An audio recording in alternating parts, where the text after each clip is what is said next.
Hello, welcome to Quackalope. Thank you for joining us. Today I'm going to be bringing you a preview of Relics of Rajavihara, a brand new solo spatial puzzle game by Joe Slack. Now, this video won't be too long. In this video I'm going to talk to you about how it plays, what makes it interesting or unique, and some of the reasons why you might enjoy this game. But first, it, after all, would not be a Quackalope video if we didn't lead off with just a little bit of flavor text. Your adventurer and thrill-seeker, Virginia Rivers. You've discovered the ancient temple of Rajavihara, known for its legendary treasures. Of course, if you find them, you'll take them to a museum where they can be properly cared for and not even think about keeping any for yourself. But you're not the only one who has discovered the temple.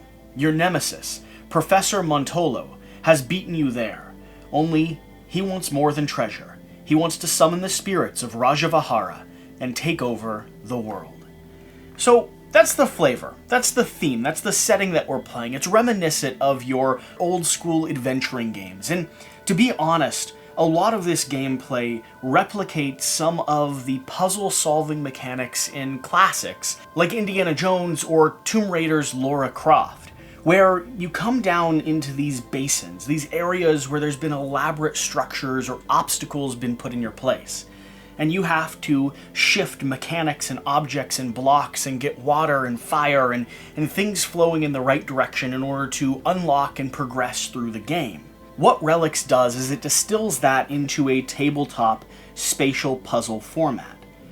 In this game, you're going to be progressing through a series of, at least in the prototype here, 50 different levels. Every 10 or so, you'll be unlocking brand new mechanics and rules or things that you must interact with in order to accomplish these puzzles. And for the sake of not spoiling some of the complexity and charm of these different packages, I'm going to leave them fairly unopened. You might see a little bit of B-roll with hints towards what they could be, but I'm just going to talk about how the gameplay as a structure flows, the type of puzzles you'll be dealing with here on the table. So in front of me here I have the very first level, and in this level I have my meeple, who, in prototype form, classic little meeple here.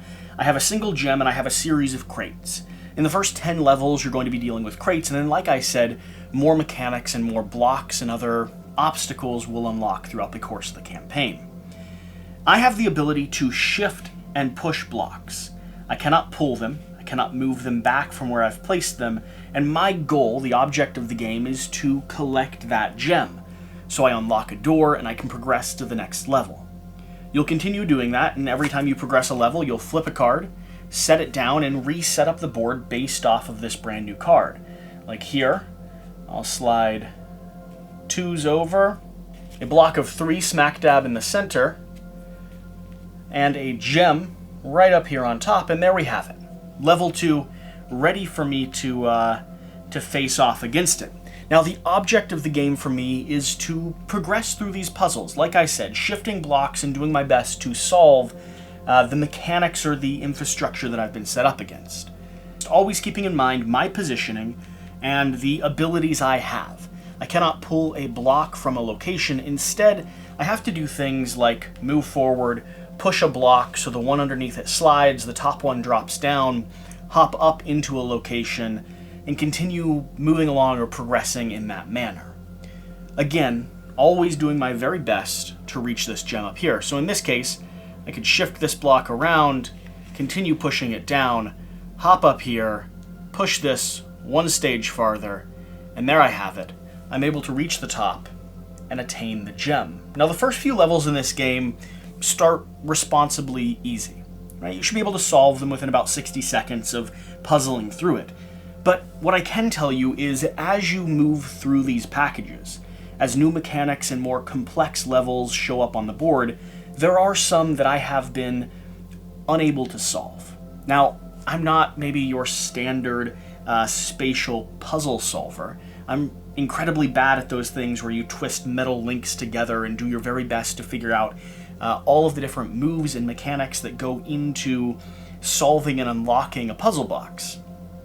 And that, in essence, is what this is, just in a very friendly and accessible and, what I would say, interesting spatial way. you're solving a puzzle box, and the more complicated the puzzle gets, the more steps it takes for you to achieve your desired end, or to achieve your desired goal.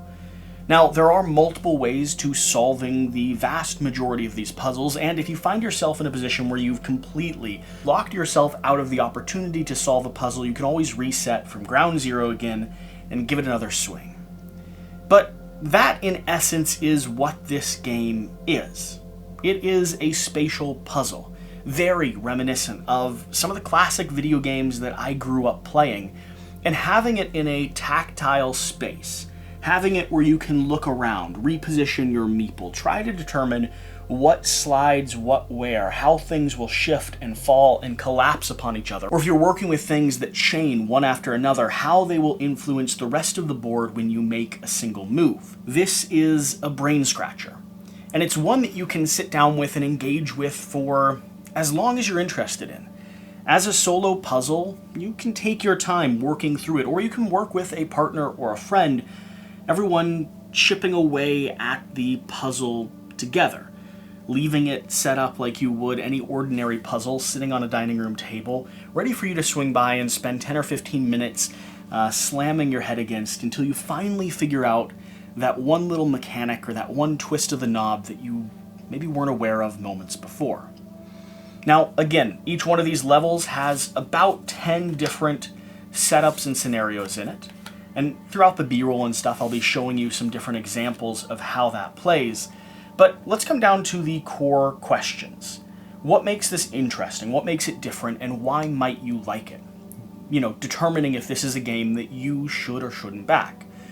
Well, for me, the two elements that make this interesting is going to be the fact that it takes a mechanic or a puzzle mechanic that I'm familiar with from the video game space and applies it into a tactile tabletop space in a way that is easy to learn, is understandable, and for me, is genuinely more interesting and rewarding than the video game counterparts. I've never been a big fan of the slide a big block into a hole, shift things down, climb up on top. I'd rather just move along with the story when it comes to my video games. Playing things like The Last of Us, where those puzzles act as mechanics to slow down a game instead of an opportunity for me to continue progressing through, really take me out of the moment. However, in this, where the spatial puzzle is the form, it is the thing that I'm sitting down to play, and I have the ability to shift and move and physically pick up everything here on the board, that makes a difference. That, for me, is a welcome change. The next element is going to be how the game progresses itself through the levels. Floor 2, 3, 4, and 5 in the prototype copy that I have on hand here.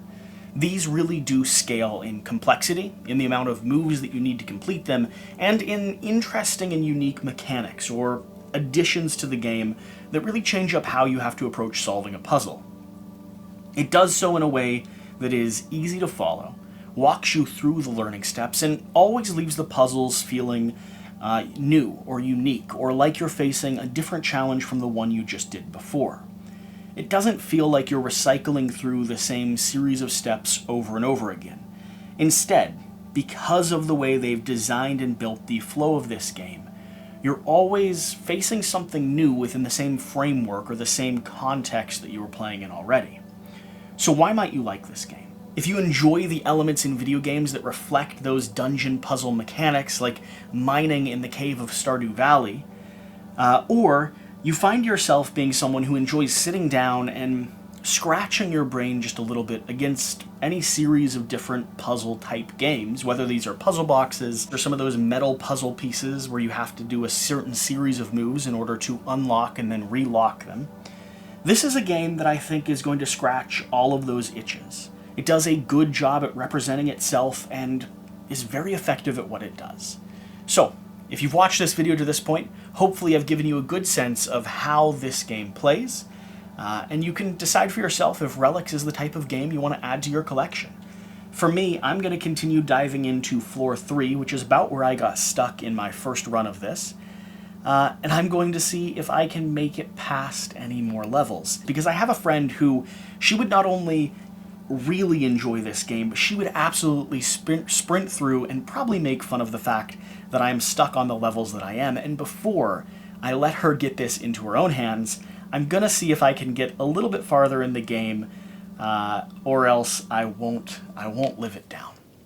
Whatever the case, thanks for watching. Hopefully you've enjoyed this. If I gave you some insight into this game, if you did decide to back it, swing over to Kickstarter and leave a quack in the comment section down below, just letting them know that you enjoyed our coverage here. And whatever you do, remember to do the important thing, get out and play some games. We'll see you next time. Thank you.